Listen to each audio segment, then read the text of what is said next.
اتحاد المسلمین یونٹ کی تشکیل عمل میں آ چکی ہے۔ صدر کے لیے آپ حضرات نے اپنی رائے دی اور شیخ نذیر احمد صاحب کے حق میں 49 ووٹ آئے اور راشد اللہ صاحب کے حق میں 25 ووٹ آئے۔ اس طریقے سے اکثریت کی بنیاد پر شیخ نذیر احمد صاحب صدر منتخب ہوئے۔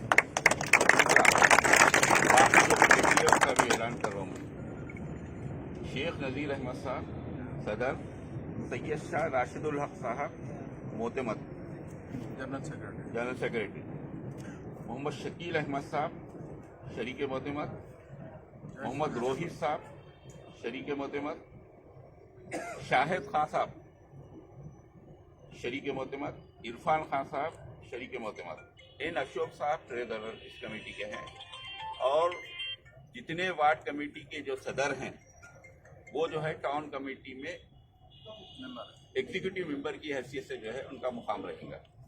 ٹاؤن وارڈ کے جتنے صدر ہیں وہ ٹاؤن کمیٹی کے ممبر رہیں گے۔ تو آپ تمام حضرات کو میں اس موقع پر مبارکباد دیتا ہوں کہ الحمدللہ آپ تمام حضرات کی کوششیں، دعائیں، مجلس سے وابستگی اور نقیب ملت الحاج بیرسٹر اسدالدین اویسی صاحب سے بے پناہ محبت اور حبیب ملت جناب اکبر الدین اویسی صاحب سے والہانہ محبت کہ ہم یقیناً شکر گزار ہیں کہ عادل آباد کے نوجوان، ہمارے بزرگ، ہمارے خواتین مجلس اتحاد المسلمین کو جس طریقے سے چاہتے ہیں، آج انہوں نے عادل آباد کے اندر ایک مثال قائم کی کہ ایک متفقہ طور پر ایک اچھی کمیٹی جو ہے آج تشکیل پائی ہے۔